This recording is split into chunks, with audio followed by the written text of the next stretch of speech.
2 মাসের মাথায় একটা বাজেট দিতে হচ্ছে, 2-2.5 মাসের মাথায়। জি আমরা তো ট্রানজিশনে চলে গেল 1 মাস, প্র্যাকটিক্যালি 1-1.5 মাসের মধ্যে একটা বাজেট প্রস্তুতি কঠিন কাজ, সহজ কাজ না। তার উপরে যে অর্থনীতি আমরা পেয়েছি বিগত সরকারগুলোর থেকে, একেবারে সবগুলো মানদণ্ড নিচের দিকে।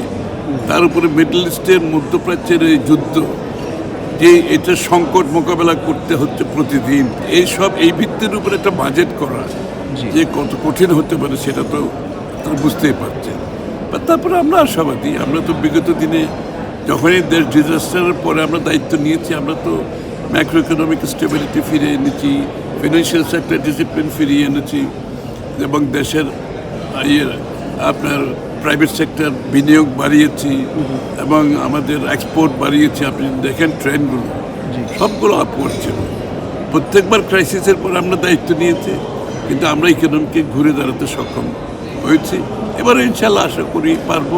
বিশেষ করে মাননীয় প্রধানমন্ত্রীর যে নেতৃত্ব, যে ডাইনামিজম, যে সিদ্ধান্ত, খুব কম সময়ের মধ্যে সিদ্ধান্ত নেওয়া, এবং তার ভিশন, সব কিছু মিলে আমি মনে করি আমরা ইনশাআল্লাহ সফল হব। বাংলাদেশের প্রত্যেকটি গোষ্ঠীর জন্য এই বাজেটে সমর্থন থাকবে। যে অনেকগুলো গোষ্ঠী বিগত দিনে দেখা গেছে তারা বাজেটের বাইরে রয়ে গেছে, তাদের জন্য কোনো প্রোগ্রাম নেই, তাদের সাপোর্ট।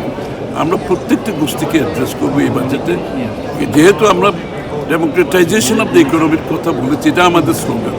যদি ডেমোক্রেটাইজেশন অফ ইকোনমি হয়, অর্থনীতিকে গণতান্ত্রিক করতে হয়, তাহলে প্রত্যেকটি গোষ্ঠীকে অন্তর্ভুক্ত করতে হবে, তাদের অংশগ্রহণ নিশ্চিত করতে হবে, এবং অর্থনীতির সুফল তাদের বাড়িতে যেতে হবে।